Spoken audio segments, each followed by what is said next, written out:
Alors, comment est née cette envie justement d'évoluer dans le domaine gastronomique? Alors, ce qui est très marrant, c'est que quand j'étais petite, je faisais pas de pâtisserie. Je détestais ça. Genre, tu me voyais jamais mettre un pied en cuisine. Ma mère essayait, c'était hors de question. Mes grands-mères essayaient, j'y arrivais absolument pas. Et à mes 19 ans, en fait, je sais pas pourquoi, je me suis pris d'une passion pour les macarons. Je crois que c'était à force d'en voir un peu partout sur les réseaux sociaux, c'était en train d'éclore de tous les côtés. Et je me suis dit, tiens, je vais essayer. Et quand je te dis que c'était un carnage, mais c'était un réel carnage. J'ai essayé une centaine de fois. J'ai fini par acheter les sachets Alsa, tout prêt, pour faire des Mhm. macarons tout prêt. Un peu la honte. Et en fait, ma mère, du coup, se moquait un petit peu de moi, gentiment, évidemment. Et pour mon anniversaire, elle m'a offert un cours de pâtisserie avec des chefs. Et donc, j'ai fait ce cours de pâtisserie. Et à la fin de ce cours, je me suis dit, mais c'est ça, en fait. C'est ça que je veux faire.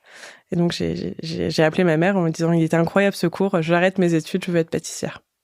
Est-ce qu'il y avait des chefs pâtissiers qui t'ont servi de modèle? Parce que c'était pas un rêve d'enfant de devenir pâtissière. C'était pas un rêve d'enfant et à l'époque, pour tout avouer, avant de lancer mes candidatures dans mon apprentissage, je connaissais aucun chef.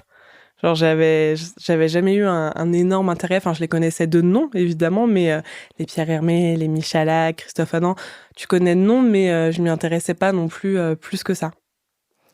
Et alors, je crois savoir que au moment où tu t'es décidé à te lancer dans la pâtisserie, ta mère a dit qu'elle accepterait uniquement si tu obtenais un stage dans un 3 étoiles Michelin.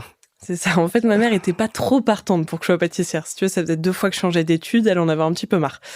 Et être pâtissier, c'est des conditions de vie un petit peu compliquées, c'est pas de week-end, c'est pendant que les potes ils sortent, toi tu bosses.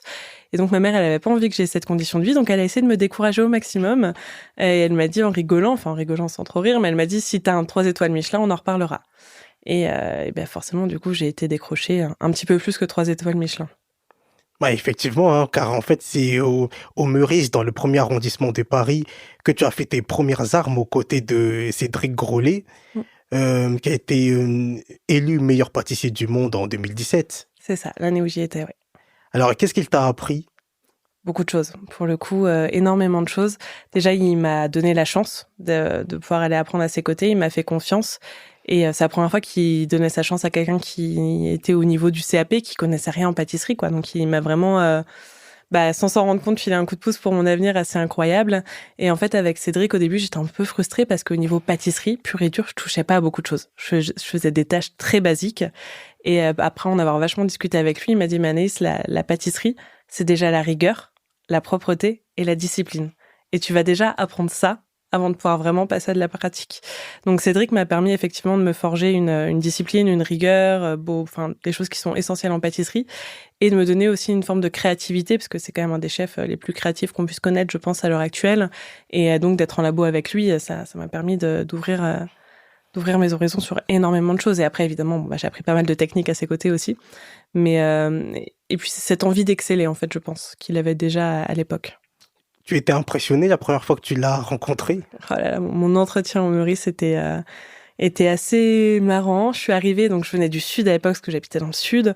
J'avais Oui. pris un train de nuit pour venir faire mon entretien. Je suis arrivée avec ma valise au Meurice. Je passe par l'entrée de service, je me retrouve avec un chef pâtissier qui s'appelait Nicolas, qui me dit écoute, je vais t'emmener dans la salle à ton entretien, le chef va te recevoir. Donc on descend ma valise et là je me retrouve, en fait il m'avait préparé la salle du chef, donc la salle d'Alain Ducasse.